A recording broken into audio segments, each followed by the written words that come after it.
Sainte Vache.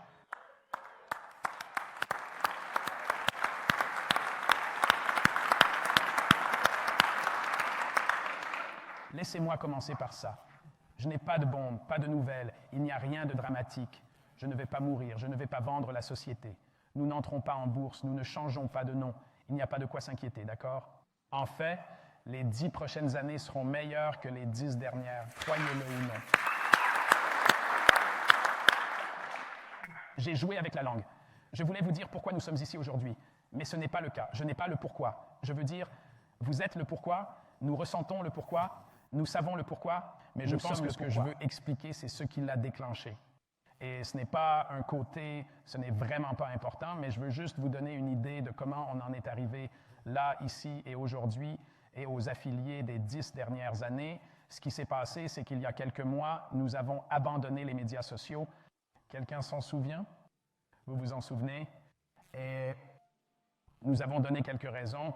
Je pense qu'elles étaient tout à fait légitimes. Je pense que cette entreprise est fondamentalement mauvaise. Et c'était la raison pour laquelle nous l'avons fait. Vous pouvez trouver cela sur .com. Chacune de ces raisons était plus que suffisante. De toute façon, je n'ai jamais compris Facebook. Je ne l'ai jamais vraiment compris. Mais la vente de nos informations, et je veux dire, regardez, parcourez la liste. Ce n'est pas pour cela que nous sommes ici, pour parler de Facebook. Mais ce qui est étonnant, c'est que nous avons reçu une réponse extrêmement positive de la part des médias grand public, ce à quoi je ne m'attendais pas. J'aurais dû, car je comprends maintenant que les médias sociaux et les médias traditionnels sont en guerre les uns contre les autres et se considèrent comme des concurrents. Mais des gens du monde entier et de presque tous les grands médias nous ont considérés comme des héros pour avoir quitté ce putain de Facebook. Je me suis dit que c'était vraiment bizarre parce que les médias traditionnels n'ont jamais aimé ce que nous avons fait. Et voilà que nous recevons des éloges du monde entier et ça m'a fait peur. Cela m'a donné une raison de vraiment vérifier notre travail. Peut-être qu'on a merdé. Merdé. Je n'aime pas ça. Je ne suis pas à l'aise avec tout cela. On s'est donc dit, bon sang, qui n'aime pas ça? J'ai donc parlé à l'équipe des affiliés et j'ai trouvé quelques affiliés qui étaient mécontents de ce changement. Et l'un d'entre eux en particulier, que je connaissais bien, je connaissais ces jeunes hommes depuis leur création, depuis le début. Ce sont de bons entraîneurs, de bons enfants. Ils ont une bonne boîte. Et est-ce que nous avons cette ligne? Est-ce que nous avons cette phrase? Au fait, voici Brian Mulvaney et Russ Green qui ont l'air de serre dans le fer. Je ne sais pas si vous les connaissez ou non, mais Brian doit m'écouter plus que n'importe qui sur Terre. Il est bien payé pour ça. Et Russ est mon monstre diabolique que nous gardons à Washington, D.C. pour faire la nique aux méchants. Je l'ai élevé depuis qu'il est tout petit. Il était client à quel âge? 14 ans. 14 ans. Et maintenant, il a quoi? 26 ans. Et vous? 32 ans? 32, 32. C'est la même chose. C'est incroyable. Il ne se souviendra pas de ne pas avoir travaillé pour nous. C'est une belle, belle chose. Je suis fier d'être ici avec eux deux sur la scène. Je commence également à me demander pourquoi je paie des frais d'affiliation s'il n'y a pas de marketing en dehors de l'outil traditionnel de recherche d'affiliés sur le site web. J'étais comme putain de vache. Attendez une minute. Qu'est-ce que vous croyez qu'on est en train de faire, les gars? Alors je les ai fait sortir. J'ai mis leurs fesses dans des avions et je les ai fait sortir pour qu'ils s'assoient et discutent. Ils ne pensent plus comme ça. Nous avons corrigé cette façon de penser. Mais c'est la motivation et l'inspiration de notre présence ici aujourd'hui. Et nous avons toute une histoire à raconter. Il y a beaucoup de détails. C'est très compliqué. Et j'ai parlé d'histoires très compliquées où la narration est intense, où il y a toutes les parties mobiles d'un roman de John Grisham. Nous avons déjà parlé de boule de poil. Et est-ce qu'on a ma boule de poil ici? Là, voilà, c'est une boule de poil. Et vous pouvez voir qu'il y a une cible au centre et un point de départ, un X. La première règle des récits, c'est ma règle. La première règle des récits, c'est que vous pouvez raconter une histoire compliquée en commençant presque n'importe où et en la couvrant entièrement. Vous pouvez commencer par la fin, vous pouvez commencer par le milieu, vous pouvez aller jusqu'au bout. Il y a toutes sortes de possibilités. Le problème, c'est que vous n'avez pas envie de rester assis ici pendant 6 ou 7 heures à m'écouter. Il faut donc que j'arrive à faire quelque chose qui tienne la route et qui fonctionne. J'ai donc décidé, de manière quelque peu arbitraire, de commencer notre discussion par le mois d'octobre, le 15e. Et en particulier, que voyez-vous? J'ai cette date ici. C'est un jeudi, le 15 octobre, à 14h30 à Washington, D.C. Nous allons donc commencer le 15. Ce qui s'est passé, c'est que nous avons rencontré le docteur Axel Pflugger pour la première fois. Et le docteur Pflugger, c'est une belle photo de lui. Il est docteur en médecine, docteur en philosophie. Ceux qui l'ont vu sur le site web savent de qui je parle. Levez la main si vous savez qui est Axel. Levez la main si vous ne le savez pas. Si vous ne le savez pas, tant mieux, c'est encore plus Axel amusant. M'a contacté par courriel et m'a dit « J'ai une proposition que tu ne pourras pas refuser. » Et juste au moment où j'allais chercher à effacer, j'ai remarqué que j'allais dire non très vite. Je ne voulais pas l'entendre, mais j'ai vu qu'il était néphrologue. Et nous nous étions mis en compagnie de quelques néphrologues brillants pour défaire l'exercice d'hyperhydratation associé à l'encéphalopathie hyponatrémique, créé par Gatorade et Pepsi en collaboration avec l'American College of Sports Medicine. Et j'aime bien les néphrologues. Ils n'ont jamais adhéré à la campagne sur l'hyperhydratation. Ils n'ont jamais cru un seul instant que l'hydratation serait prophylactique contre les crampes d'effort ou les lésions dues à la chaleur. Ils le savaient déjà. Ainsi, lorsque Gatorade et l'American College of Sports Medicine ont convaincu le monde que l'hydratation protégeait des crampes et des coups de chaleur, la communauté néphrologique savait que c'était de la foutaise. Je me suis donc dit que j'allais leur en faire profiter. De toute façon, je suis à Washington. Il est à New York. J'ai dit, voici le marché.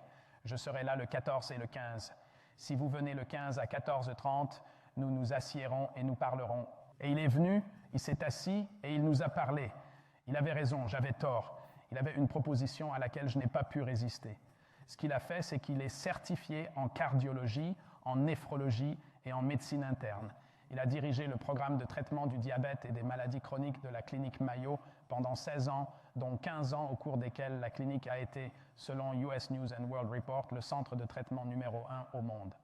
Il a partagé avec nous, à l'aide d'une poignée de magnifiques graphiques, les résultats cliniques de 30 000 patients suivis sur une période de 6 ou 7 ans.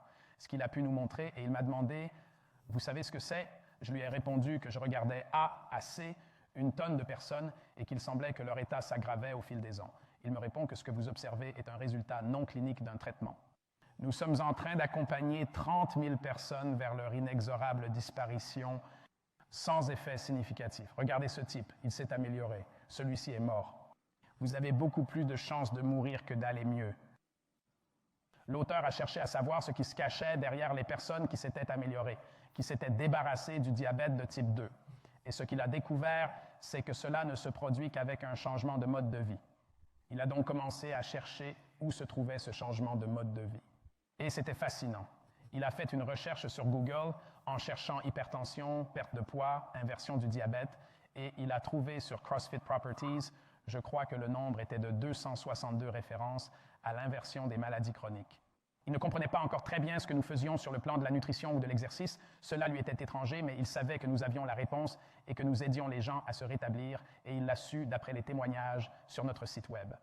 Il m'a donc dit, vous avez la solution, avec un fort accent allemand, mais je ne vais pas le faire. J'ai pris assez d'allemand pour réussir à le faire, mais je ne le ferai pas. Mais nous avons la réponse, me dit-il, et sa proposition, c'est le CrossFit total. Et vous savez ce que c'est? C'est mettre le CrossFit à la portée de tous pour prévenir et inverser les maladies chroniques plutôt que de perdre du temps avec tous ces putains d'athlètes. Où est Tia, chérie? J'ai inventé les jeux, je les aime. Mais je sais aussi que personne ne débloque ses portes depuis 10 ans à cause des gens qui sont envoyés au jeu. C'est ça, levez la main si cela vous dit quelque chose. Je me rendais au jeu ou à n'importe quel événement où je participais à des forums de réception où les gens voulaient me saluer et me raconter leurs histoires, et je repérais l'un d'entre vous dans la foule, et inévitablement, le message qu'il me transmettait était le suivant: il ne s'agit pas des jeux de ma boîte. Je ne le savais pas, et je vous en voulais de penser que je ne le savais pas et de devoir me le dire. Nous avons donc pris des mesures pour y remédier. Et c'est ce que quelqu'un l'a remarqué? Oui, Et je suis super content de tout ça. Mais nous en sommes au 15e. Il me dit qu'il faut faire du CrossFit total, qu'il faut sauver des vies. Et d'ailleurs, il est maintenant un CrossFitter. Il fait du deadlifting et il est restreint en glucides et le bon docteur est l'un d'entre nous. Mais c'est un point de repère, un moment de ma réflexion et de notre développement qui a précipité 2 autres événements importants. Je vais passer à la date suivante. 3 mois plus tard, le 27 janvier, à l'école de médecine de l'Université de Virginie, je me suis rendu à l'hôpital de l'Université de Virginie. L'école de médecine de l'Université de Virginie, où j'ai fait une grande tournée. Je suis là, à l'école de médecine. Le doyen de la faculté de médecine était présent. Il y avait les présidents de presque tous les départements. Le chef du service de néphrologie était là, Mitch Rosner, qui est maintenant un de nos amis et un crossfitter. Il a joué un rôle déterminant dans notre réparation de la campagne d'hyperhydratation de Gatorade. Un néphrologue brillant. Il m'a demandé de venir parler aux étudiants en médecine, à la faculté de médecine, aux résidents en chef, dans un auditorium plein de monde. C'était la première fois que je faisais la présentation des 5 sceaux de la mort. Levez la main si vous l'avez vu. Et les mains si vous aimez ça. C'est cool, c'est cool. Vous n'avez pas fait attention et c'est ma faute. Mais on va arranger ça. Voilà ce que j'ai fait. J'ai mis 5 conteneurs. Ils n'ont jamais été aussi beaux. C'était plutôt comme ça, juste pour une divulgation complète. Et je les laissais sans étiquette. Et ce que je ferais, c'est demander à ces étudiants en médecine, à ces professeurs de médecine, aux doyens de la faculté de médecine. Soit dit en passant, notre Mitch Rosner n'est pas seulement chef du service de néphrologie de l'Université de Virginie, il est aussi doyen de la faculté de médecine. Je lui ai demandé de me lancer n'importe quel type de décès. Nous avons joué à ce jeu pendant 15 ou 20 minutes et tout correspondait assez bien à l'une de ces catégories ou avait une étiologie quelque peu inconnue. Nous avons ensuite révélé ce que contenaient ces catégories. Le premier est celui des maladies chroniques. Le second est microbique, génétique, cinétique et toxique. Nous reviendrons donc sur les maladies chroniques. Microbique, tous les microbes, d'accord? Virus, bactéries, prions, toute cette merde, d'accord? Amibes, n'importe quoi. Génétique, tu as choisi les mauvais parents, maintenant tu le paies, d'accord? Cinétique, bon, c'est la roue qui se détache de la voiture sur l'autoroute en sens inverse et qui traverse le pare-brise, et c'est fini. J'ai cherché, je veux voir si ça arrive. Elle a trouvé sur YouTube une vidéo d'une caméra de tableau de bord montrant une roue qui se détache d'une voiture sur une autoroute dans l'autre sens. Elle a rebondi, rebondi, rebondi. Elle a franchi le séparateur central et, environ 150 mètres plus loin, elle a rebondi une nouvelle fois et, je crois que c'est une milliseconde plus tard, elle s'est retrouvée sur le siège avant. Il n'y a pas eu de réaction. Je pense que s'il l'avait vu, il se serait probablement baissé et la balle l'aurait décapité. Mais j'interviens ici parce que ce que nous avons sur ce côté droit, ce sont surtout des accidents en grande partie. Regardez, vous attrapez un microbe, vous attrapez Ebola, vous n'y êtes probablement pour rien. Idem pour la grippe, n'est-ce pas? Vous me suivez? Mauvais parents, pas de votre faute. Il s'agit de tous les accidents physiques. Encore une fois, ce n'est probablement pas de votre faute. Et l'empoisonnement, vous n'y êtes probablement pas pour grand-chose. Les maladies chroniques que nous avons identifiées ont 2 causes, le sédentarisme et la consommation excessive d'hydrates de carbone raffinés. La solution est d'arrêter les glucides, de quitter le canapé, et quand? Tout de suite. Tout de suite. Tout de suite. Ce qui est fascinant, c'est que cela représente 86% des dépenses médicales, et ceci représente collectivement environ 14%. Cela représente au moins 70% des décès. Il se peut que ce chiffre atteigne 85 ou 90 selon la personne qui fait l'estimation. Le CDC n'est pas très franc à ce sujet. Mais ce qu'il faut retenir, c'est que cette maladie exige une complicité de votre part pour se manifester.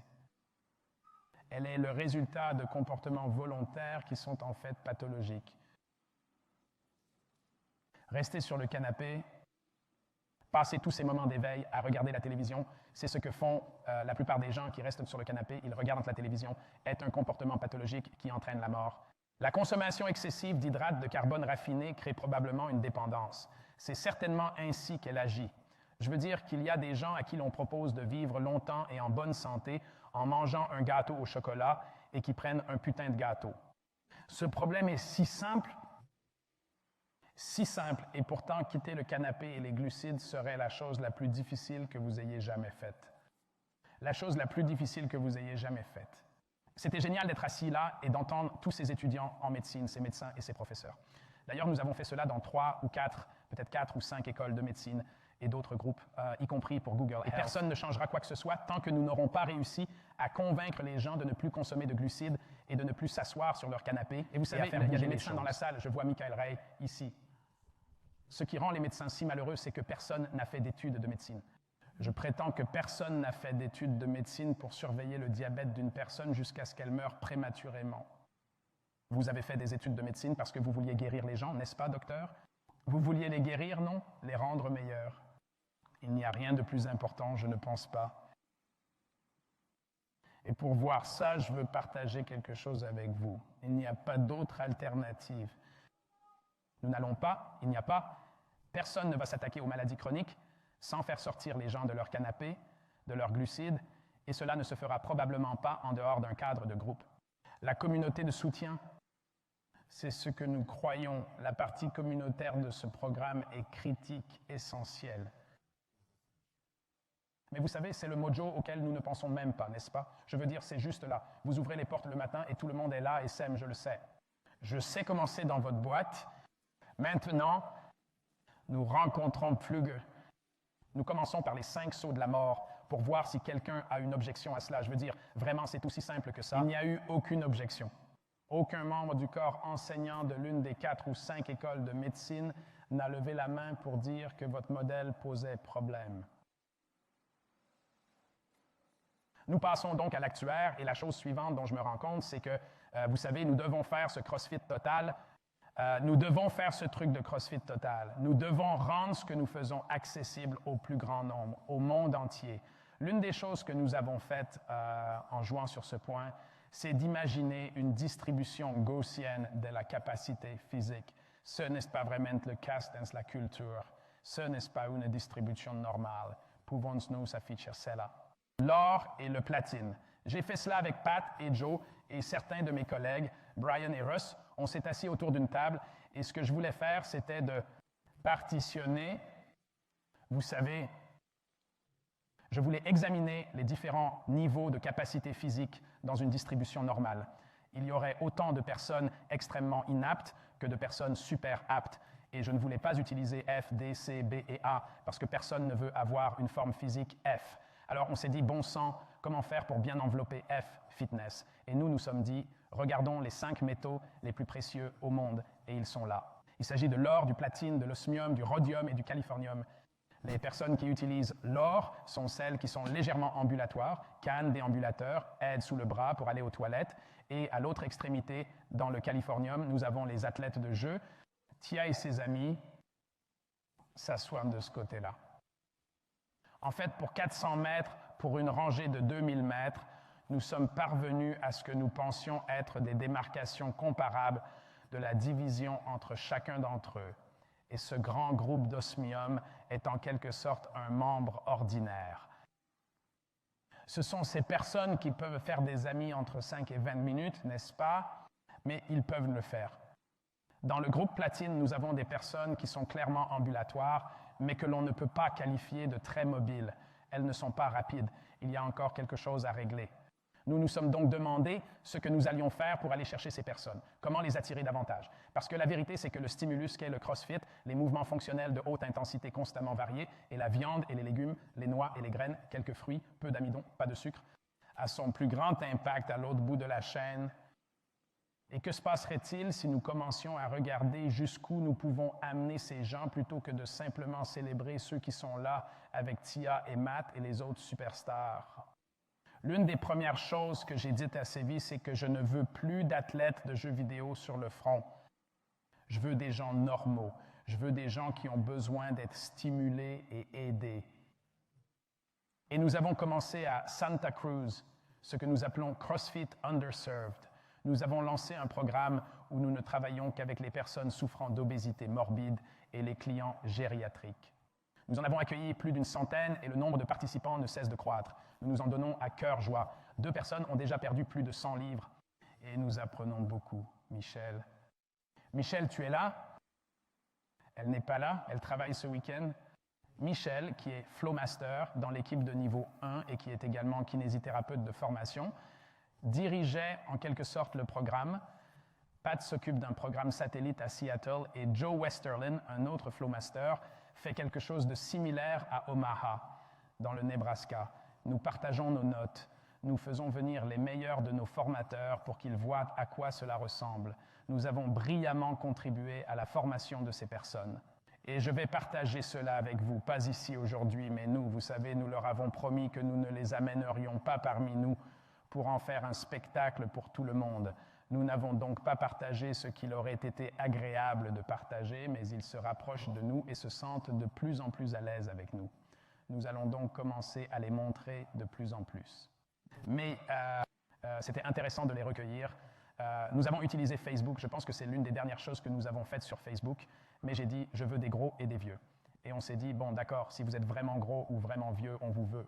Vous savez, et j'ai dit, non, ce n'est pas si bien que ça. C'est comme F-Fitness, n'est-ce pas? Nous pourrions l'améliorer un peu. Et le langage que nous avons utilisé était le suivant. Si vous vous considérez comme la personne la moins susceptible d'entrer dans une salle de CrossFit, nous voulons vous rencontrer et vous parler. Et ils se sont manifestés. Devinez ce qui s'est présenté? Principalement des personnes très âgées et très grosses. Vous savez, pas vraiment vieux et vraiment gros. Cela n'arrive pas souvent. Mais nous avons eu beaucoup de personnes très âgées et nous avons eu un tas de personnes très grosses. Et voilà ce que nous faisons. Nous allégeons les gros. On répare ça, on répare tout court. Je ne vous dirai pas que nous rajeunissons les personnes âgées, mais je vous dirai que des gens font des choses qu'ils faisaient il y a 15 ans et qu'ils pouvaient faire il y a 20 ans. Et si ce n'est pas rajeunir, c'est déjà pas mal. C'est probablement mieux que de remonter le temps, n'est-ce pas? Nous gagnons en capacité comme quoi? Comme si on allait au sol et qu'on remontait. Une jeune femme nous dit « Je suis allée au sol pour la première fois de mon plein gré et je me suis relevée hier. »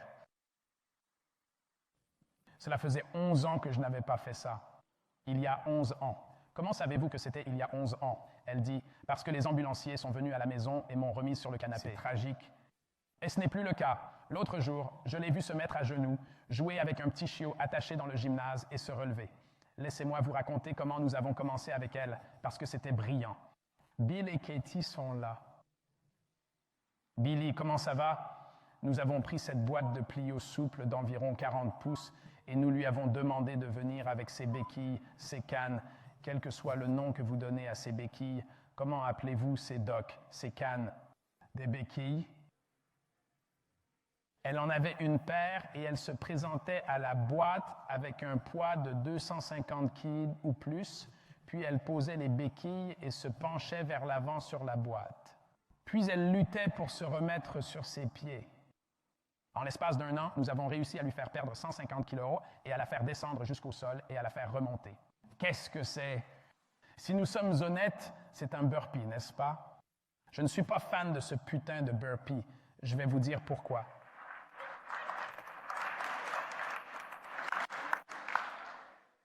J'ai eu 2 ou 3 personnes qui ont développé une blessure au disque lombaire à cause des burpees. Nous avons donc arrêté de les faire. Mais maintenant, on revient aux personnes âgées et elles doivent aller au sol et se relever, mais elles ne vont pas se relever avec assez de force pour rouler en dessous et fléchir excessivement la colonne lombaire en essayant de mettre leurs pieds en dessous d'elles. Ils n'adoptent jamais cette posture. Mais c'est le cas, et il est très intéressant de noter que nous n'avons trouvé nulle part quelqu'un qui enseigne aux personnes non ambulatoires à se mettre à terre et à se relever. Personne n'enseigne cela. Maintenant, posons-nous la question en tant qu'affilié de tenure, en tant que meilleur formateur au monde. Pensez-vous que le fait de s'entraîner à aller au sol et à se relever aurait un impact sur la propension à perdre l'équilibre et à tomber ou sur la capacité à se relever en cas de chute? Y a-t-il quelqu'un qui en doute une seconde? Bien sûr que oui, n'est-ce pas? Je ne vais pas attendre que quelqu'un le prouve. Nous allons simplement continuer à le faire. Et c'est tellement amusant, c'est tellement cool à voir. L'une des choses dont nous nous sommes rendus compte, c'est que votre instinct vous a poussé à amener ces gens à la moquette parce que nous essayons de décontextualiser la salle de sport et de montrer comment on peut faire ce genre de choses à la maison. Nous avons donc opté pour la moquette. Vous ne voulez pas que des personnes très âgées aillent au sol et reviennent sur de la moquette. Choisissez le linoléum. Le problème, c'est que la moquette était abrasive et qu'elle a dénudé l'avant-bras de 2 de nos athlètes seniors. Le linoléum n'a pas eu cet effet. C'est contre-intuitif, n'est-ce pas? Nous apprenons beaucoup de choses sur ces personnes et nous nous amusons beaucoup. Et il n'y a rien que vous ne puissiez faire. Je vais partager quelque chose avec vous. Je voulais ces gens. Je voulais cette expérience. Je voulais être exposé. Je voulais faire venir le cadre de formation pour le voir travailler. Et nous ne faisons pas payer ces gens. Il n'y a donc pas d'activité commerciale. Ce qui est intéressant, c'est que je vous aurais dit, parce que nous le répétons tout le temps, que si on ne les fait pas payer, ils n'y attacheront pas de valeur et ne l'apprécieront donc pas. Eh bien, je vais vous dire, ce n'est pas le cas avec ces personnes. Leur appréciation et leur gratitude sont franchement extraordinaires. Et ils viennent de très loin pour venir ici. À quoi cela ressemblerait-il pour un affilié? Parce que j'ai les moyens. J'ai une grosse boîte pour former le personnel et je m'attribue le mérite de la formation. Je n'en fais rien. Mon scénario est donc très différent du vôtre. Mais à quoi cela ressemblerait-il dans votre cas? Je vais vous le dire. Il s'agirait de trouver 1 heure par semaine, le mercredi à 14 heures, quand c'est calme de toute façon, pour faire venir les personnes qui en ont particulièrement besoin, les personnes qui ont cet espace platine en or, et de donner 1 heure. Demandez à votre meilleur formateur de donner 1 heure. Je le ferai, je l'ai fait, nous avons fait beaucoup de bourses. Beaucoup.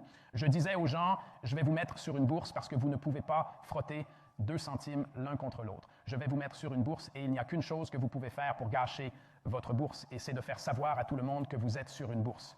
Parce que je ne veux pas que tout le monde vienne me voir en voulant bénéficier d'une bourse. Mais environ 1/4 de mes employés étaient probablement boursiers. Un autre quart était probablement payé par un milliardaire local qui était pas mal, non? Et c'était moi. Et vous avez tous des choses comme ça. J'entends des histoires tout le temps. Nous nous sommes donc fermement engagés à aller jusqu'au bout. Nous voyons que cela fonctionne. Nous nous en donnons à cœur joie. Mais la réunion d'octobre de Flügger, les 5 sauts de la mort, la décision de faire tout cela, ont également créé un besoin puissant de réorganiser le site Web. Il doit refléter les valeurs et les réalités qui sont compatibles avec le fait que vous avez une solution élégante aux plus grands problèmes du monde. Je ne pensais pas que le site Web reflétait cela dans l'offre qui a précédé celle de l'année dernière. Et nous avons planifié le changement du site Web pendant 6 ou 8 mois. Nous avons travaillé à 10 ou 15 en faisant de longues journées. Le modèle de publication, je ne vais pas l'aborder maintenant, j'y reviendrai, mais on s'est engagé à réorganiser le site Web pour faire quelque chose de très important. Il existe un phénomène connu sous le nom de cycle de vie de l'adoption d'une technologie. Et il y a une notion que l'on appelle le saut dans le gouffre des adopteurs précoces. Je vais remonter cette diapositive, et là, c'est quelque chose que Facebook, Microsoft, Intel, Amazon, tout le monde a dû faire. Il faut franchir le gouffre qui sépare les adopteurs précoces du grand public pour obtenir une majorité précoce. Et la plupart des startups échouent à ce niveau. Nous reconnaissons que nous étions dans cette position. Et ce que nous avons fait, c'est que nous étions du côté des premiers adoptants. Et ce que j'ai eu, c'est toute une bande de fous qui ont vraiment apprécié cela, ce qui a contribué à notre réputation de danger. Il s'agit de mes fanatiques de jeu et de mes amis de la compétition. Et les gens qui aiment le clown qui vomit, les amis de 2 minutes et tout le reste. Et tout cela a été exacerbé de manière significative par la NSCA et l'ACSM. Je reviendrai plus tard sur la collection de trous du cul. Mais nous étions assis là avec nos premiers adeptes et franchement, notre réputation mondiale était d'être dangereux. En réalité, nous n'étions pas dangereux. Ce que nous proposions était essentiel. Nous ne sommes pas dangereux. Vous êtes en possession unique d'une solution élégante aux plus grands problèmes du monde. C'est le contraire de dangereux. Essentiel signifie que le fonctionnement optimal de l'organisme n'est pas possible sans lui. Sans quoi? Sans se lever du canapé et réduire sa consommation de glucides. Nous avons donc entrepris de changer cette réputation, si nous le pouvions, de manière très délibérée. Et vous savez quoi? Nous avons réussi. Avez-vous remarqué la ruée des médias grand public sur le CrossFit et les personnes âgées? Avez-vous vu cela? Il ne s'agit pas des grands médias, mais fait intéressant, de petites entreprises qui s'adressent aux personnes âgées ou obèses. Nous avons donc des publications conçues pour les personnes âgées ou obèses qui affirment que le CrossFit est un outil exceptionnel pour faire la différence. En fait, le mois dernier, un article a été publié dans un journal de sport et de communication. Imaginez un journal académique sur le sport et la communication. Difficile à dire sans rire, mais l'article a été publié à Brisbane en Australie, Brisbane en Australie, et c'est ce que nous avons compris. De Brisbane en Australie, et c'est ce que nous avons compris. De la réinvention au documentaire de transformation portant la marque CrossFit. Ici, Bridget McCarthy affirme que le CrossFit a changé sa réputation de dangereux à essentiel. Ah, nous l'avons fait. Nous l'avons fait. Maintenant, je veux revenir en arrière. Je veux revenir au mois d'octobre, la veille du 13 octobre. Pourquoi étions-nous là? Ce que je veux dire, c'est que je suis parfaitement conscient de ce que vous faites dans la vie. Vous sauvez des vies. Vous les améliorez considérablement. Et cela se fait de manière concomitante. Revenons au 14. Pourquoi étions-nous à Washington? Je vais vous dire ce que nous faisions. Nous faisions du contentieux, de la législation, du lobbying et de la lutte contre les mensonges, le grand L. Et il n'y a pas de meilleur endroit pour faire du contentieux, du lobbying, de la législation ou combattre les menteurs que Washington. Et ce que nous faisions, c'était deux choses. D'une part, nous nous sommes attaqués à la question des licences professionnelles. Je ne sais pas si vous le savez ou non, mais une somme énorme a été dépensée pour criminaliser l'entraînement CrossFit. Permettez-moi de vous en montrer une liste, si possible, depuis ce matin. Cela dure depuis environ 2005, je crois. C'est déjà pas mal. Aucun de ces projets n'a été adopté. Le projet de loi sur le district de Columbia a été adopté. Les autres ont échoué, mais elles ont été présentées dans de nombreux États et chambres bicamérales, tant au Sénat qu'au Congrès, au Sénat de l'État et à l'Assemblée de l'État. Et à chaque fois qu'ils ont été présentés, ils ont progressé, se sont rapprochés de l'adoption. Et j'ai l'impression que c'est un peu la même chose en ce moment. Le ressentez-vous? Oui, et ceux qui le faisaient mentent comme des arracheurs de dents en disant que nous ne le faisions pas. L'un d'entre eux a dit que nous savions que ces textes avaient un auteur commun parce que les projets de loi contiennent de gros morceaux de langage. Elles sont identiques. Et nous avons pu, par l'intermédiaire de la Podesta Organization, vous vous souvenez de John Podesta et de son équipe? La politique des étranges compagnons de lit. C'étaient nos collaborateurs et ils ont fait du bon travail pour nous. Et lorsque cette chose a fait le tour du bol et a disparu dans une bouffée de fumée, nous avons pris plusieurs de leurs meilleurs éléments et maintenant ils travaillent avec nous. Nous avons donc exercé un lobbying de classe mondiale et nous avons renversé le projet de loi du district de Columbia. Et d'ailleurs, nous avons pu regarder ça. Le mouvement anti-licence remporte une victoire. C'est un article en page 2 du Wall Street Journal. Il s'avère qu'en 40 ans, il n'y a que 8 fois qu'un projet de loi sur les licences professionnelles a été renversé. Et 2 de ces 8 fois, la loi a été annulée après avoir été annulée. Il y a donc eu 6 fois où cette loi a été annulée et où vous ne l'avez pas fait. Et vous ne l'avez pas fait. Vous voyez, je vais à Washington, je vous représente.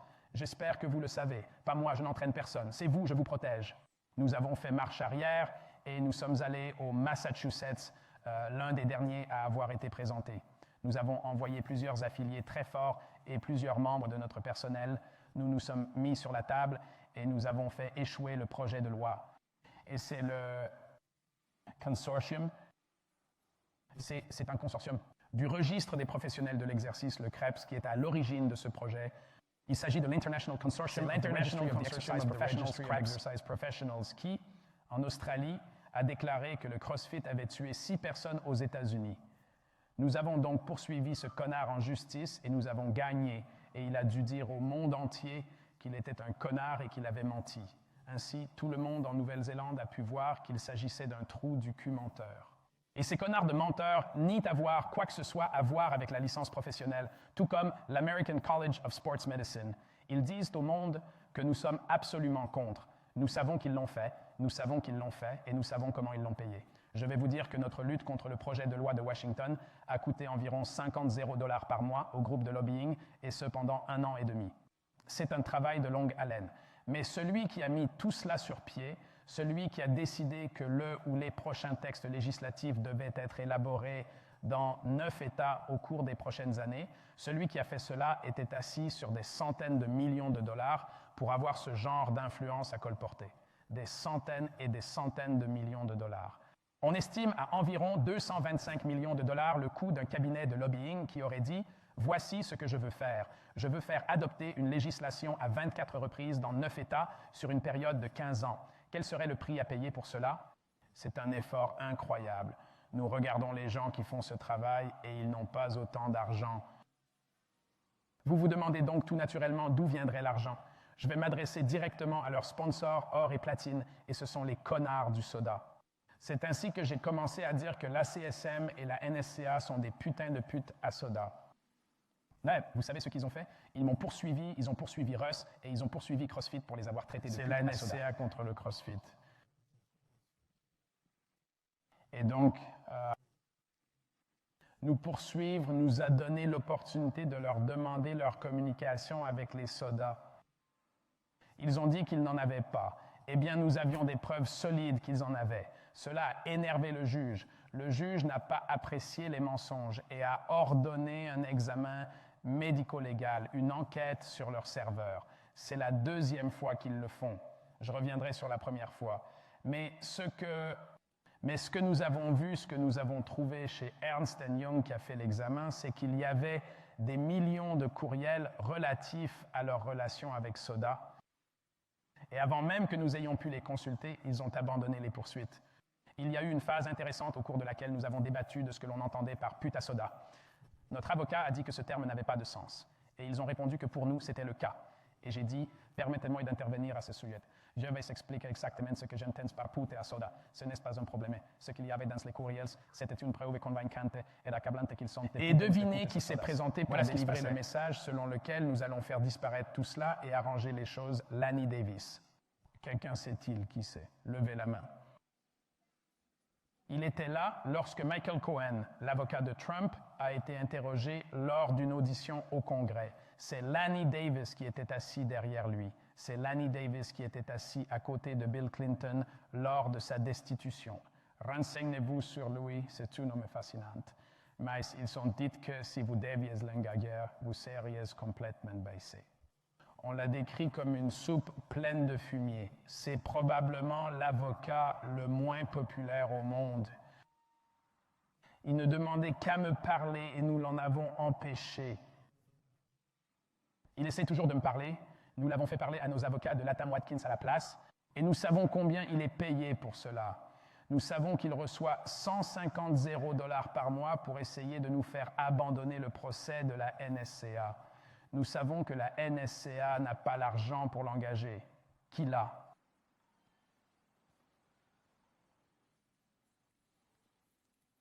Nous avons plaidé. Tout d'abord, parlons de la législation et du lobbying. J'ai parlé de l'effort de lobbying et je vous ai dit ce que nous avons fait avec un immense succès. En ce qui concerne la législation, nous avons lutté contre l'octroi de licences professionnelles et nous avons probablement travaillé sur le front de la nutrition, où les diététiciens se sont attaqués à des affiliés en Floride. Nous avons fait équipe avec l'Institut pour la justice. Il y a un peu plus de litiges. La législation a été largement défensive, mais j'imagine qu'il sera inévitable ou qu'un jour, si nous avons suffisamment de succès, nous serons en mesure de parrainer notre propre législation et d'intervenir dans ce domaine. Mais nous avons parlé à toutes sortes de personnes sur la colline. Si je regarde CNN le soir, je verrai presque tous les 2 soirs quelqu'un que nous connaissons. Tous les 2 soirs, je verrai quelqu'un que nous avons rencontré et à qui nous disons que les consommateurs de soda ont, une fois de plus, un problème. Tout d'abord, le fructose qu'ils contiennent est une toxine. Deuxièmement, ils ont corrompu le secteur de la santé et de la remise en forme. Et troisièmement, et c'est le plus important, ils ont dépensé une tonne d'argent pour essayer de vous foutre dans la merde, et c'est ce qui m'a vraiment énervé. Lorsque j'étais à l'Institut Cato, ils m'ont dit « Vous êtes un grand libertarien, c'est quoi cette histoire d'anti-soda et tout ça ?» Et j'ai dit « Écoutez, si vous vivez dans mon quartier et que vous êtes un dealer, je regarderai de l'autre côté. Mais si ma caméra vidéo montre que tu as volé mon vélo, j'appelle les flics et devine quel flic je vais appeler? Je vais appeler les narcos. Et je leur dirai qu'il y a un dealer en bas de la rue et qu'il a pris mon vélo. Il ne s'agissait pas de valeurs libertaires. Cela n'avait rien à voir avec les marchés libres. Cela avait à voir avec le fait qu'ils ont dépensé des dizaines de millions de dollars pour essayer de criminaliser ce que vous faites. Ils veulent mettre un terme à votre solution élégante au plus grand problème du monde. Ils ne veulent pas que les gens sachent qu'il existe une solution qui n'implique pas la médecine, la chirurgie, n'est-ce pas? Et d'ailleurs, les liens de soda et de la CSM et de la NSCA et de la NCCA et qui suis-je en train d'oublier? NIH, CDC, ils ont tous conspiré. Qui On pourrait continuer longtemps. Nous avons des emails, des centaines de milliers d'entre eux, d'eux qui collaborent pour vous arrêter. J'étais comme, la NCAA, vous vous moquez de moi vraiment? Ils sont dans le coup. Il m'a dit, ouais, regardez, ils sont là, ces gars de la NCAA qui parlent de faire quelque chose à propos du CrossFit. Et je me suis demandé ce qu'on avait fait à la NCAA. Et puis je me suis dit, on ne travaille même pas dans le même espace. Et je me suis dit, oh merde, je sais ce qu'on a fait. On a eu Josh Everett de quoi? Ohio State. Ohio State. Et on a... Ouais, UCLA plus tard. Stéphane Roche est passé de Notre-Dame à UCLA. Michael Rutherford était à l'Université du Kansas. Joel Westerlin était entraîneur de la force et de la condition physique pour les Nebraska Cornhuskers. Nous étions en train de vider les départements de musculation et de conditionnement dans les écoles de première division. C'est ce que la NCAA pourrait ne pas apprécier chez nous, par exemple. Nous ne savons pas à quel point nous avons été perturbateurs, mais le fait de voir que tout cela est organisé contre nous est vraiment, vraiment révélateur. Permettez-moi de parler d'autres litiges, car je veux me concentrer sur la NSCA, à la fois CrossFit contre la NSCA et NSCA contre CrossFit. Je vous ai dit que je les avais appelées putes à soda, qu'elles nous avaient poursuivis et que nous avions abandonné les poursuites. Nous les avons d'abord poursuivis devant un tribunal fédéral et ils sont également poursuivis dans l'Ohio pour la même chose. Il s'agit d'une étude sur le divorce. C'est l'étude la plus citée dans toute la science de l'exercice, dans l'histoire de la science de l'exercice. Elle montre que le CrossFit est remarquablement efficace, mais qu'il blesse malheureusement beaucoup de gens. Nous avions des raisons de croire depuis le tout début que cette étude était fausse et nous avons fait venir Latham Watkins et d'autres super cabinets d'avocats à Columbus, dans l'Ohio. Et pour la première fois dans l'histoire, toutes les personnes impliquées dans l'étude ont été entendues. Et devinez quoi, il n'y a eu aucune blessure. Ensuite, par courrier électronique, nous avons obtenu que William Kramer de la National Strength and Conditioning Association devienne rédacteur en chef de son journal de recherche sur la force et le conditionnement. Nous disposons en fait des courriels dans les quels il subodore la fabrication et la falsification des données sur les blessures. Il dit aux gars qui disent « Hey, ce CrossFit a fonctionné ». Il a obtenu de bons résultats et notre étude a montré qu'il améliorait la VO2 max, la composition corporelle et la capacité physique dans tous les domaines et qu'il n'y avait pas de blessures. Et il dit « Nous ne pouvons pas publier cela sans données sur les blessures ». Quelques semaines plus tard, ils sont revenus avec des données sur les blessures et l'étude a été publiée. Nous nous trouvons maintenant dans une situation où un juge fédéral a accusé la National Strength and Conditioning Association de faute scientifique et il s'agit de sanctions pour inférence défavorables avant le procès. Nous ne sommes même pas allés jusqu'au procès. Tout cela se passe devant le tribunal fédéral du district de Californie du Sud à San Diego. Nous avons un juge qui est plus en colère contre la NSCA, nous disent nos avocats, et nous avons environ 300 ans d'expérience dans la magistrature fédérale et notre équipe juridique, et ces avocats affirment jusqu'au bout qu'ils n'ont jamais vu un juge aussi en colère auparavant. Elle nous a accordé une sanction pour inférence défavorable selon laquelle le jury sera informé qu'il s'agit d'une affaire d'inconduite scientifique dans laquelle la National Strength and Conditioning Association ou le Journal of Strength and Conditioning Research ont sciemment publié de fausses informations sur les blessures, qu'il s'agissait d'un effort commercial compétitif et non d'un effort scientifique, que ce matériel a été distribué au-delà des frontières de l'État dans l'intention de nuire au CrossFit. Il était raisonnable de penser que cela nuirait au CrossFit et cela a effectivement nui au CrossFit. Je veux dire que ce sont tous les éléments de la loi Lanham. Ce sont les éléments que nous devions approuver pour un jury que le juge nous a accordés avant même d'aller au procès. Et elle les a accusés d'être des parjures en les nommant. Nous avons obtenu plus de résultats que je n'aurais pu l'espérer avant qu'un jury ne soit saisi de cette affaire. En fait, rien de ce qui sortira de cette affaire n'aura de valeur pour nous, si ce n'est peut-être de mettre la main sur le bâtiment et de le démolir à Colorado Springs en faisant disparaître cette National Strength and Conditioning Association de la surface de la Terre. Ils ont plus de dettes. Nous devons choisir les experts judiciaires dans le cadre de l'affaire fédérale. Ils ont menti à une juge fédérale qui s'est énervée et nous avons fait fouiller leurs serveurs et leurs téléphones portables et il y a eu une certaine détérioration des données pour laquelle ils ont été accusés de détruire des preuves. Nous entrons donc dans le domaine des délits. Des millions de documents pertinents ne nous ont pas été remis. Ils ont fondamentalement refusé de se conformer aux ordres du juge et c'est là que nous en sommes aujourd'hui. Mais ils ont plus de dettes dans cette affaire qu'ils ne pourront jamais en payer. C'est une blessure mortelle qui leur a été infligée. C'est pourquoi mes avocats nous demandent, vos avocats me demandent, à quoi ressemblerait un règlement? Je leur réponds, un règlement? Je pense qu'il vous manque quelque chose. J'aime beaucoup ça. Vous savez, cette scène dans un film western où ils ont pris un lasso autour des chevilles d'un gars et vous l'avez accroché et vous l'avez traîné dans le désert. C'est ça. À travers les broussailles, vous savez, vous avez droit à un tour gratuit. Le but n'est pas de savoir où il va. Il n'y a pas de destination. Ce n'est pas un jusqu'à ce qu'il est fini, on va juste tourner en rond. On ne peut pas, on peut faire ça pour toujours. J'ai besoin que ça se règle. C'est l'une des plus longues affaires dans un district fédéral connu pour ses longues affaires. Le juge dit « c'est en train d'entrer dans l'histoire et ce n'est pas bon pour vous d'en parler ». Je vais continuer pendant encore 10 ou 15 ans. En ce qui me concerne, il n'encourt jamais assez d'examens médico-légaux. Pour nous, la monnaie de la victoire n'a rien à voir avec l'argent. C'est la lumière, c'est la vérité.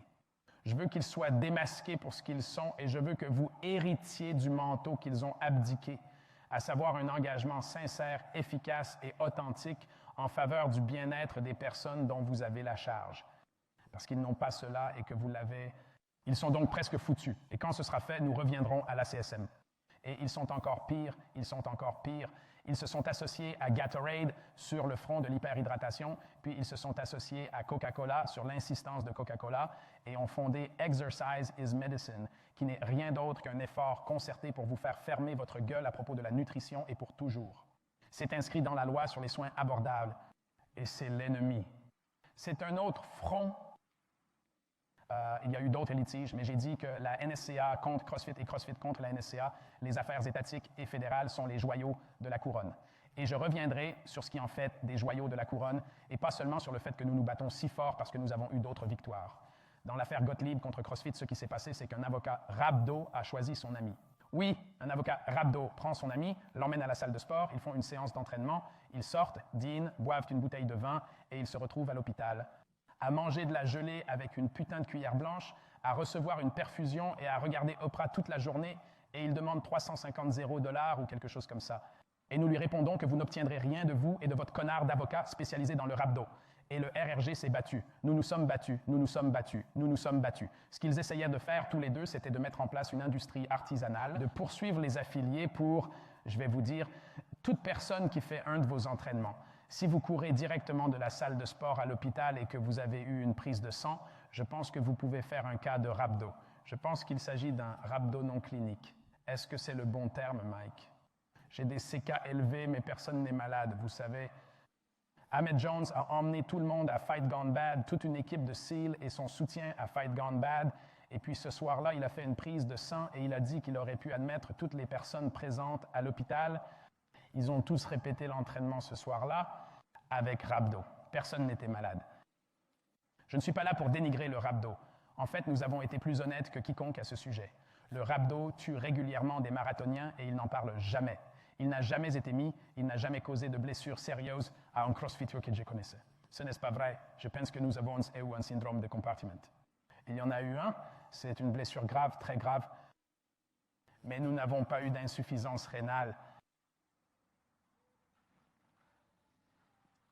L'affaire en est arrivée au point où nous aurions pu nous arranger pour 10 000 $. Home Slice et son copain avocat voulaient 10 000 $ et ils allaient s'en aller. Et ils allaient faire la prochaine visite à votre salle de sport, puis la prochaine visite à votre salle de sport. Ils allaient se contenter de 10 0 $, ce qui devrait suffire à faire tourner notre industrie artisanale. Nous leur avons répondu que nous. À partir de ce moment-là, le groupe de rétention des risques a dépensé $1 million pour protéger ces 10 0 €. Parce que nous ne voulions pas que ces 10 000 soient distribués à chacun d'entre vous au fil du temps, ce qui aurait été le cas. Ce qu'ils ont fait, c'est qu'ils ont pris plusieurs années de leur vie, ont gâché la capacité de cet avocat à gagner un revenu pendant plusieurs années. Et le jury leur a donné 0. Jeff Westmoreland, un avocat de Shreveport, m'a contacté après cela et m'a dit que c'était un coup entendu dans le monde entier. Ce qui s'est passé, c'est que du jour au lendemain, il est devenu plus difficile pour quelqu'un qui poursuit CrossFit pour rhabdo de trouver un avocat digne de ce nom. Parce que n'importe lequel d'entre eux qui en vaudrait la peine regarderait l'historique de cette affaire et verrait que cela a déjà été tenté auparavant et que cela n'a mené à rien. C'était une bonne victoire. Nous en avons eu un grand nombre. En fait, quel est le total des litiges? Savons-nous? Avons-nous entendu un chiffre? Je crois que j'ai entendu Marshall. Combien ça compte? Juste, oui, quel est notre total IP, le nombre total de litiges?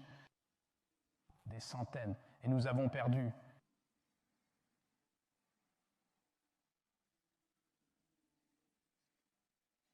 Nous avons perdu un litige sur plusieurs centaines.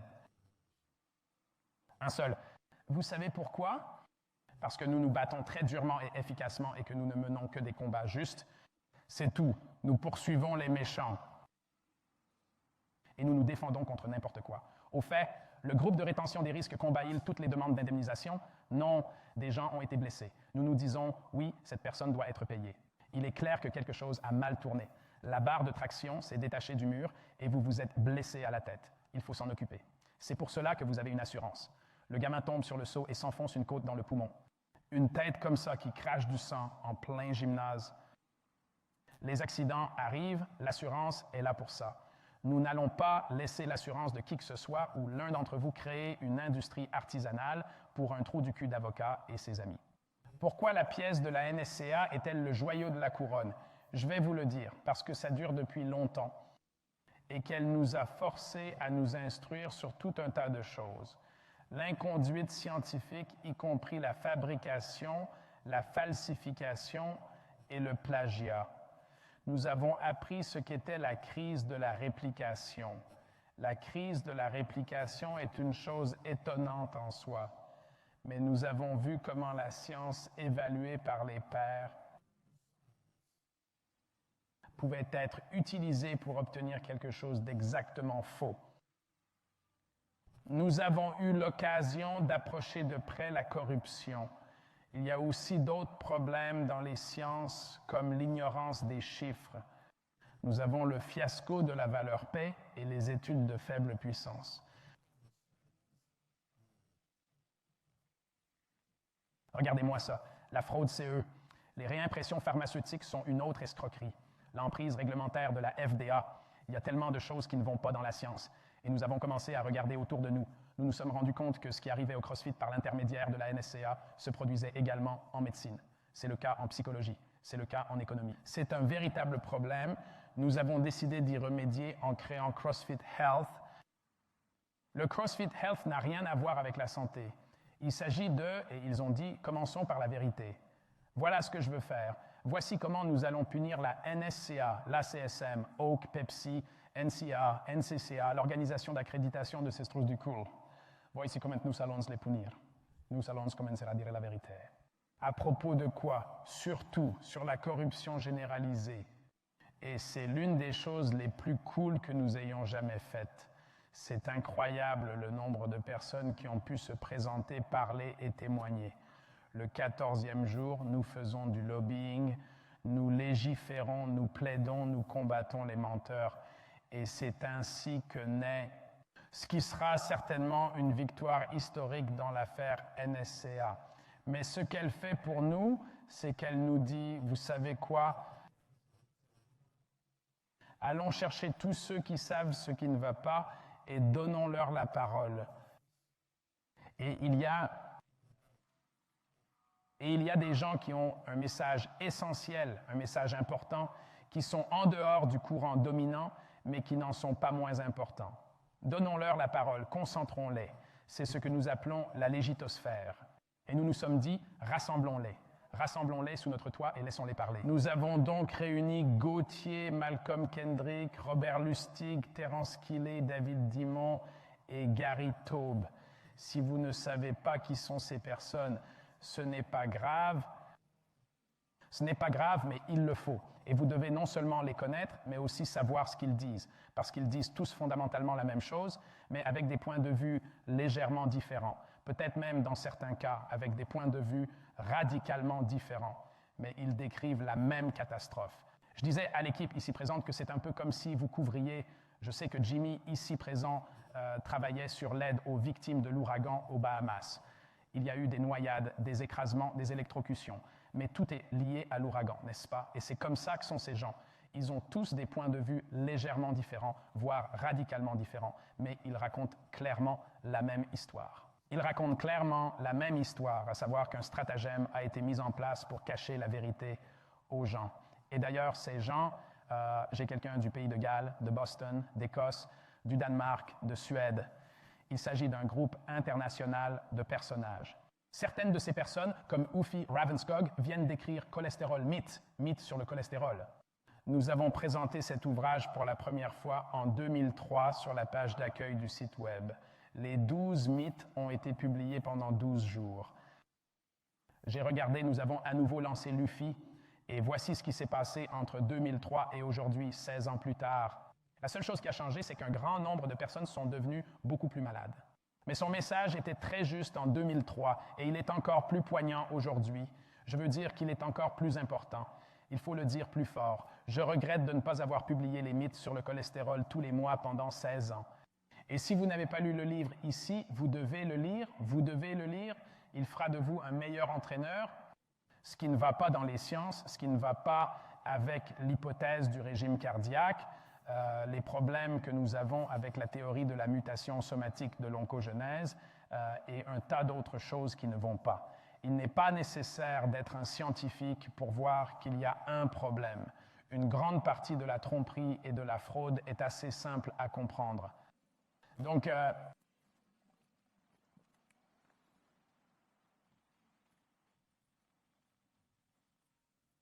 parlons un peu du site web.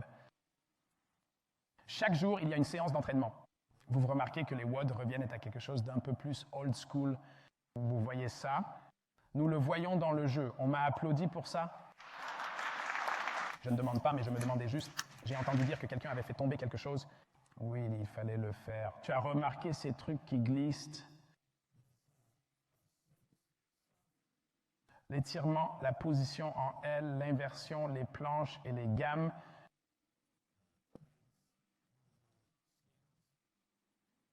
Vous savez, nous n'en avons pas fait beaucoup, mais c'est là et ça ne va pas disparaître. Laissez-moi vous dire quelque chose à ce sujet. C'est un œuf d'or. Je l'ai mis sur le canapé et je n'ai rien dit à ce sujet. Voilà, faites-le. Laissez-moi vous dire qu'il y a plus de puissance à jouer avec les choses. Ce qui est difficile avec ces choses, c'est qu'elles ne se quantifient pas aussi bien et ce n'est pas très gratifiant de le faire. C'est assez frustrant, mais vous ferez des progrès et dans la mesure où vous en ferez, dès que vous aurez atteint un niveau de compétence même modéré, disons que vous pouvez tenir des gammes avant, arrière et latérales sans trop vaciller. Dites que vous pouvez faire le dos creux et la presse raide, pas la presse de planche. Nous n'allons pas faire de vous un surhomme, mais seulement 2 des meilleures presses. Vous les mettez dans votre ceinture. Vous arrivez à tenir des planches à un bras, devant, derrière, sur le côté, en roulant comme une petite toupie sur le tapis, en vous vautrant comme ça. Vous arrivez à tenir la position assise en L pendant 3 minutes. Et ce que je vais vous dire, c'est que ce n'est pas si fou que ça. Ce n'est pas si fou que ça. C'est quelque chose que tous les gymnastes peuvent le faire. Le truc, c'est qu'il faut d'abord tenir quelques secondes, puis 7, puis 10. Cela vient comme ça et cela peut prendre quelques années, mais ce que je vais vous dire, c'est que quelqu'un qui développe ne serait-ce qu'une capacité modérée à ces choses-là aura tiré plus que ce que l'on peut retirer des épreuves olympiques. C'est un fait. Quand j'étais gymnaste, tous les échauffements ressemblaient à ça. Voici comment cela se passait à la salle de sport. Vous prenez votre sac, vous le posez contre le mur et tout le monde s'assoit sur le tapis Free X. Vous laissez un espace pour les tumblers. Tu laisses un espace pour les tumblers. C'est vraiment leur terrain. Nous ne sommes presque pas censés être ici, mais nous y sommes. Ils ne peuvent pas nous faire descendre. Lorsque j'ai travaillé avec des athlètes d'athlétisme à l'UCLA, je me suis rendu sur place et ils faisaient la même chose. Ils prenaient leur sac, au lieu de le mettre contre le mur de la salle de sport, ils étaient sur le terrain et ils allaient sur le champ intérieur, posaient le sac, allaient au sol et commençaient à se vautrer. Qu'est-ce qu'on peut faire avec ce sac? C'est incroyable.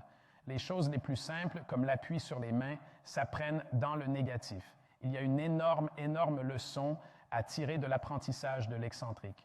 Au début, vous passez rapidement de l'équilibre sur les mains au sol, n'est-ce pas? Boum. Ensuite, c'est de plus en plus lent, et je parle de bras fléchis, de jambes fléchies, de hanches fléchies. On fait une petite boule bouclée, on descend et on touche, n'est-ce pas, Amy? Et dès que vous pourrez aller lentement, puis plus lentement, puis plus lentement, vous serez capable de marcher, de poser vos mains sur le sol, de vous pencher vers l'avant jusqu'à ce que vos pieds se détachent du sol et d'appuyer pour faire l'équilibre sur les mains. Cela viendra. Ce qui est vraiment génial, c'est qu'en contrôlant la vitesse du négatif, nous développons une force sans précédent et communiquons au cerveau la ligne d'action qui constitue l'équilibre de ces mouvements. Nous avons donc ici une fusion de la force et de l'entraînement de l'équilibre qui est fondamentalement sans précédent. Je pourrais continuer à parler de chacun de ces éléments, mais il s'agit de choses avec lesquelles tout le monde devrait jouer et ceux qui le font iront plus loin que ceux qui ne le font pas. Et ce qui est génial ici, c'est que je prends une grande partie de l'adaptation de la gymnastique, en fait, tout ce qui s'applique au grand public avec presque aucun risque d'exposition. Je ne veux pas que le grand public fasse des flips, des torsions ou des descentes. Vous comprenez? C'est l'un de nos affiliés qui a eu un grand, très performant, compétitif au niveau national et internationalement connu. Il arrive dans l'une de nos filiales dirigée par un ancien gymnaste et dit « Je veux faire ce truc vraiment cool où vous courez vers le mur, puis vous le montez en 2 pas, puis vous faites un saut périlleux arrière et vous atterrissez. » Notre affilié lui répond que c'est facile à faire, je vais vous montrer, je vais le faire. Il dit « Oui, je veux le faire. » Et il dit « Eh bien, voici ce que vous faites. Tu cours, tu frappes du pied gauche, tu frappes du pied droit, tu rentres, tu regardes en arrière. Je veux dire, je lui ai juste expliqué. Ouais, vous n'arrivez pas à croire que c'est en train d'arriver. Donc le gars court vers le mur, pied gauche, pied droit, repli parfait, ouvre, atterrit parfaitement pendant environ 1 milliseconde et ensuite les 2 jambes ont explosé. Elles ont volé en éclats. Le fémur, le tibia, tout a rendu l'âme. Il s'est cassé les jambes de façon horrible. Et vous riez. C'est quelle une tragédie. Que Dieu vous bénisse. Quand j'ai appris ça, je me suis dit, mon Dieu, il faut que je reste en dehors de tout ça. Personne ne devrait me demander mon avis sur ce qui s'est passé, car il ne serait pas défendable. Cela n'aurait jamais dû se produire. Vous ne ferez de personne un gymnaste, mais ce que nous allons faire, c'est puiser dans le stimulus et l'activité de l'haltérophilie, et dans l'activité, le stimulus et la nutrition de la gymnastique. Nous allons prendre le meilleur de ce qui s'applique avec le moins de risques pour nos protégés, et nous allons les rendre meilleurs. Et c'est une chose avec laquelle il faut jouer. Il faut jouer avec. Vous pouvez faire une position en L, ne faites pas d'abdominaux, faites seulement des positions en L. Faites-moi arriver à 3 minutes et revenez en arrière. Tout ce que vous aviez l'habitude de faire, et vous allez tous établir des records, qu'il s'agisse des fessiers, des jambons, des abdominaux, de toute cette merde. Tout est facile avec la partie médiane une fois que vous avez le L. On ne sait même plus pourquoi les gens font des abdominaux ou des gags, on ne sent rien. Il n'y a rien. Oui, nous les recevons, nous faisons venir des athlètes olympiques et nous leur demandons de faire des choses. C'est plutôt cool. Qu'est-ce qu'on a d'autre? Vous avez remarqué que nous sommes sur l'hypothèse d'un régime cardiaque. Les graisses alimentaires ne provoquent pas de maladie cardiaque. Il n'y a jamais eu de preuve qui suggère que c'est le cas. Certaines études ont suggéré que c'était le cas, mais elles ne contenaient aucune preuve. Elles étaient très imparfaites. Très imparfaites. La théorie de la mutation somatique de l'oncogenèse. La sagesse dominante veut que le cancer trouve son origine dans une mutation du noyau. Un certain Thomas Seyfried et ses amis pensent qu'il s'agit d'une maladie métabolique dont l'origine se trouve dans les mitochondries. Je pense qu'il y a de fortes chances qu'il ait raison. Je pense que les preuves précliniques et scientifiques, en particulier les expériences de transfert nucléaire et de transfert cytoplasmique,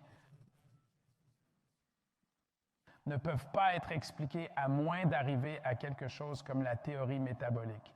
Peu importe qui a raison ou qui a tort, c'est fascinant et cela nous donne une merveilleuse occasion d'examiner une science fascinante, mais ce qui est vraiment convaincant pour moi, c'est que je n'ai trouvé nulle part d'objection technique, Dr. Ray, à la théorie de Seyfried.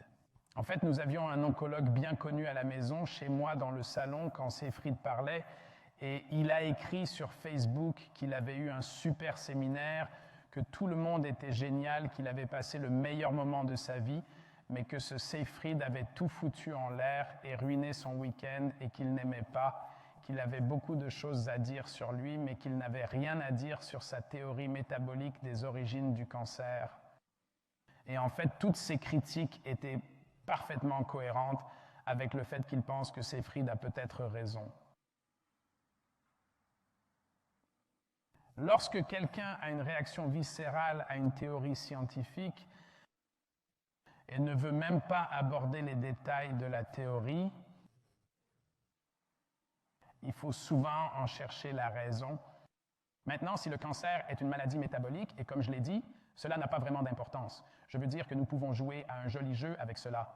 Peut-être que c'est le cas, peut-être que ça ne l'est pas, mais pourquoi une si mauvaise attitude et si c'est le cas? Quelles sont les implications pour le traitement? Elles sont immenses, elles seraient immenses. Doc, je reviens toujours à vous parce que vous êtes assis si joliment et je sais que vous êtes médecin et que nous parlons à beaucoup de médecins. Gauthier affirme qu'un nombre très important de cas de cancer du sein disparaissent spontanément. Ils ne savent pas exactement combien, mais nous savons ceci.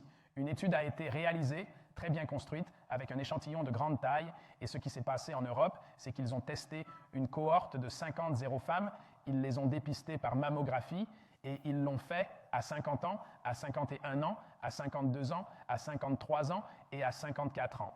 Un autre groupe de 50 femmes a été soumis à un dépistage à 50 ans, puis à nouveau à 54 ans.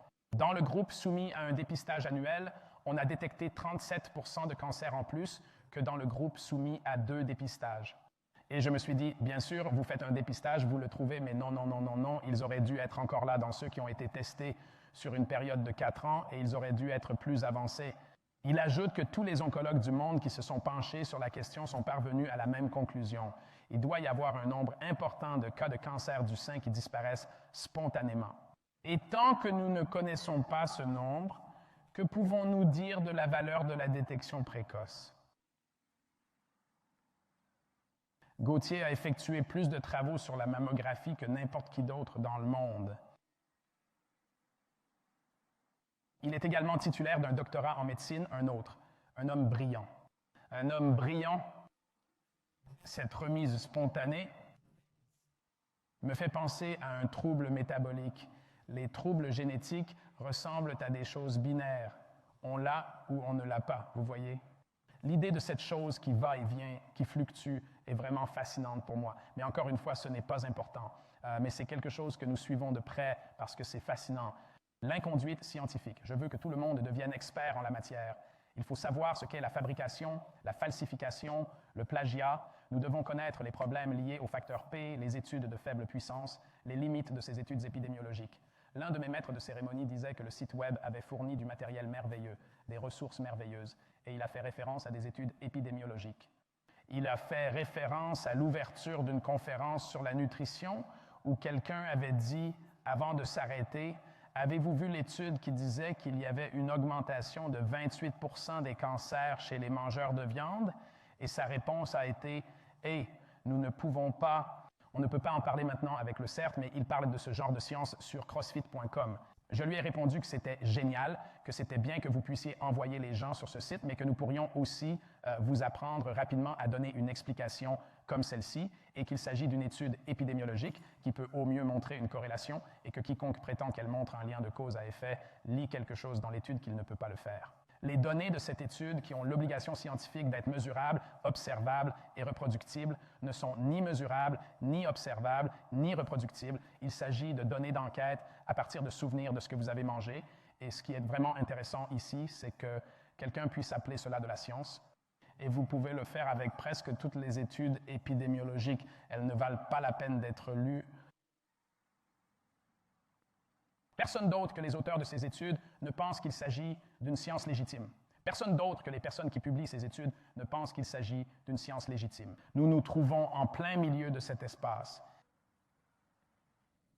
Nous enseignons l'anatomie et la physiologie avec des plaques simples, des travaux originaux réalisés par Lon Kilgore qui sont vraiment cool et nous n'avons jamais vraiment examiné les aspects non techniques. Vous savez, je peux vous dire qu'il est utile de connaître les os et les muscles si vous êtes entraîneur. Je dois vous enseigner la flexion, l'extension. C'est bien de connaître la différence entre votre hanche et votre genou, votre colonne vertébrale et votre hanche. Vous savez, je veux être capable de vous orienter pour avoir une discussion. Mais vous savez, comme ce qu'il faut savoir sur le foie ou les reins pour être un bon médecin, ou des reins pour être un bon entraîneur, la vérité, c'est qu'il n'y a rien. La vérité, c'est rien.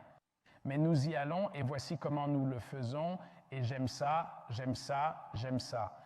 En ce qui concerne la nutrition et le métabolisme, nous pouvons enseigner l'anatomie de l'œil, du rein, du foie, du vasovasculaire, de toutes ces différentes parties. Nous pouvons vous montrer ce qu'il fait en vous montrant comment il se dérègle lorsque vous consommez trop d'hydrates de carbone. Il y a donc glycation dans l'œil, dans les polypes, dans les cellules sanguines, dans les fonctions cérébrales. C'est très intéressant. Je veux dire qu'il y a tout un tas de mécanismes de l'impact métabolique destructeur d'un régime alimentaire de merde que nous pouvons dessiner et montrer, et vous ne pouvez pas montrer la physiologie anormale sans la juxtaposer à la normale et faire fonctionner ces choses. Et c'est vraiment très intéressant à voir. J'ai vraiment apprécié cela. Qu'avons-nous d'autre sur le site principal, Olivia? L'art est de retour. Qu'est-ce que vous en dites? Je veux dire, on ne peut pas mettre de l'art sur un site web avec du fitness, vous savez. Okay. Qu'est-ce qu'on a d'autre, Brian? La politique. Les batailles. Tout l'art, toutes les batailles. Les vidéos de repas, vous les avez remarquées, c'est ce que j'appelle la nutrition maximalement censurée. Si vous n'aviez pas le droit de dire quoi que ce soit, et c'est ce que les diététiciens voudraient, vous pourriez quand même le faire. Il n'y a pas de mots, chaque vidéo dure environ 1 minute. Quelqu'un les a remarqués? Quelqu'un les aime? Je les trouve super cool. On n'en manquera jamais, il y en aura des milliers. Ils durent environ 1 minute chacun, l'espoir étant que vous puissiez les regarder et ensuite les réaliser. Vous n'auriez même pas besoin de le laisser ouvert. Vous auriez juste « je l'ai, je peux le faire, regardez, je vais le faire ». La composition en macronutriments est identique. Quelqu'un veut-il tenter de la déterminer? Nous aurions pu le dire à tout le monde, mais nous ne l'avons pas fait. Je voulais juste qu'il le découvre. Qu'est-ce que vous pensez que c'est? Quelqu'un s'est donné la peine de regarder, je suis juste curieux. Ah, leur keto est foutu. Ouais, ils ont, ne le dites à personne, faites-leur faire le travail, mais ils ont 10 grammes de glucides nets, pas de céréales, pas de sucre. Ils ont 20 de protéines et 30 de graisse. En gros, si vous êtes un adepte de la zone, c'est un glucide, 3 blocs de protéines et 9 de graisse. Ils sont donc clairement cétogènes, mais je ne dis pas céto. Dès que vous dites céto, ça n'a plus de goût pour moi. Ce qui est intéressant, c'est que dans le domaine des salades, des sautés, des brochettes, des omelettes, des soufflés, des soupes, cette répartition des macronutriments n'est pas du tout évidente d'un point de vue culinaire. Vous ne regarderiez pas un 1, 3, 9, une soupe, un ragoût, une salade en vous disant que c'est un régime. En fait, vous êtes des gens costauds. La première chose qu'ils remarqueront, c'est qu'un jour ou deux après, j'aimerais bien avoir du pain, ou vous savez, il va vraiment falloir que vous vous confrontiez à votre régime, mais vous ne verrez jamais dans aucun de ces produits une idée de l'endroit où ils sont fabriqués. Est-ce que cela ressort? Ils sont réalisés en Afrique du Sud par une société qui filme la plupart des émissions culinaires haut de gamme. Nous avons donc fait venir des vidéastes de renommée mondiale et nous leur avons donné la formule. Ils ne savaient pas vraiment, non, c'est trop, vous savez, ne mettez pas ça là-dedans, s'il vous plaît. J'en suis très fier, c'est génial, personne ne pourra jamais arrêter ça. Qu'avons-nous appris d'autre sur le site principal?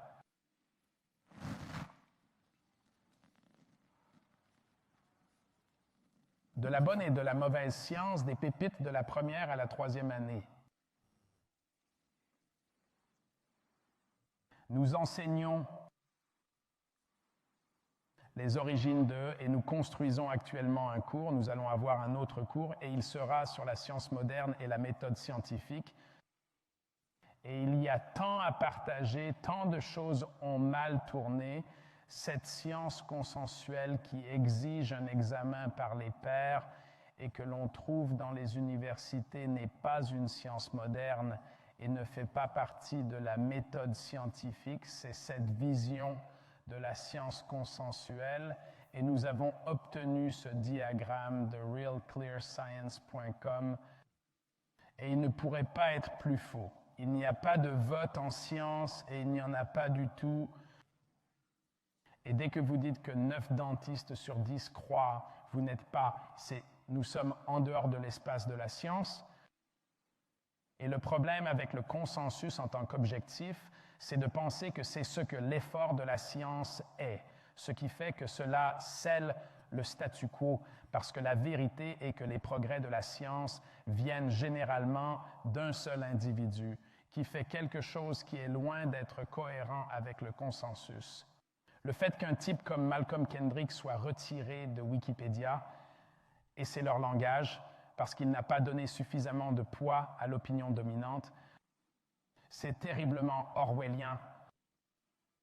Et qu'est-ce qu'il dit qui n'est pas cohérent avec le point de vue dominant? Il dit qu'il n'y a aucune preuve que les statines fassent du bien à qui que ce soit. En fait, les données disponibles suggèrent qu'elles ne sont pas bonnes pour vous, que le risque relatif que l'on nous a montré, plutôt que le risque absolu, est un tour de passe-passe et que le cholestérol n'est de toute façon pas responsable des maladies cardiaques. Et puis il y a ça, ce à quoi Yuffie Ravenscroft répond que c'est ce que je dis à tout le monde depuis 30 ans. Vous allez devoir aller sur le terrain et qui a des docteurs dans la boîte. Tu leur parles? Il y avait un objectif pour le site web dans sa refonte, le one-on-one. Est-ce que quelqu'un a été surpris par cela? Il fallait l'être, n'est-ce pas? Non? Oui, c'est vrai, vous l'avez vu venir? J'étais tellement excité ce matin-là, le voilà, vous savez. C'est une curation folle. Ciblé pour le public, c'était le meilleur de mes affiliés. Et qui est le meilleur? Mes affiliés de plus de 10 ans, vous. C'est pour vous, c'est une ressource pour vous. Le cadre de formation L1, mon équipe de formation pour eux et pour les docs de la boîte et pour tous ceux qui ont un cerveau, les autres qui ont un cerveau,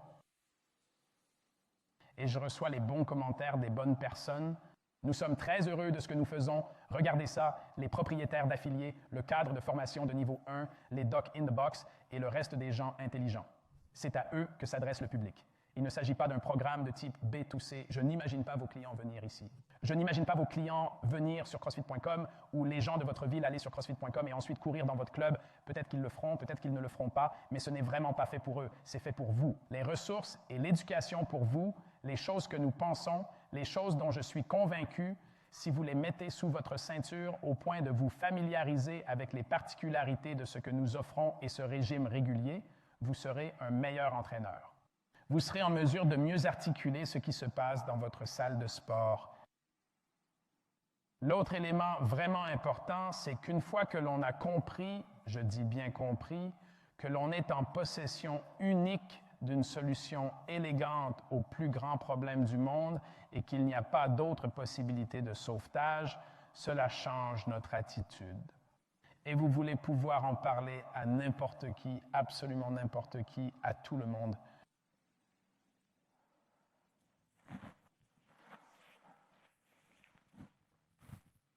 Le problème avec cette idée que qui nous a amenés ici, et je vous ai dit que c'était mon charmant affilié qui a dit « À quoi vont servir mes 3 000 $ s'il n'y a même pas de campagne de marketing ?» Ce qu'ils n'ont pas compris, c'est ce que nous avons fait, ce que vous avez fait, c'est que vous êtes l'avènement. Vous êtes une classe professionnelle de formateurs qui n'a jamais existé auparavant. Vous êtes un professionnel légitime. Vous êtes un propriétaire exploitant, c'est nouveau. Vous représentez plus de la moitié des salles de sport dans le monde. Avant vous, il y avait des propriétaires exploitants, mais ils ne représentaient pas une salle de sport sur 50. Le paysage était dominé par The Valleys, The Spectrum, Ella Fitness, etc. Et qu'est-ce qu'un professionnel? Qu'est-ce qu'un entraîneur professionnel? Je vais vous dire ce que cela signifie pour moi.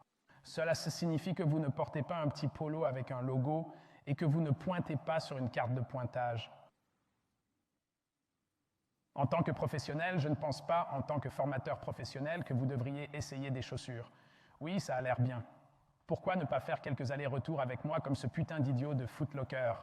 Je ne vendrai pas de chaussures dans ma salle de sport parce que je ne suis pas un vendeur de chaussures, je suis un professionnel. Je ne vais pas non plus vous vendre de l'eau. Vous savez pourquoi? Je vous la dois. Je vous ai fait payer assez cher pour avoir de l'eau froide. Nous avons installé une fontaine d'eau triplement filtrée et réfrigérée. Apportez votre propre bouteille et remplissez-la. Vous voulez aller voir votre avocat et lui demander si je peux avoir quelque chose à boire, et il vous apporte une bouteille d'eau et vous demande $1,50.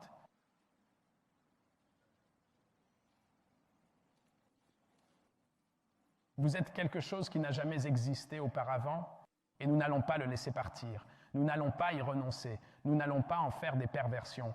Si vous vendez des bars, vous savez, est-ce que je vendrais des t-shirts dans ma salle de sport? Putain, oui. Pour le profit? Putain, non.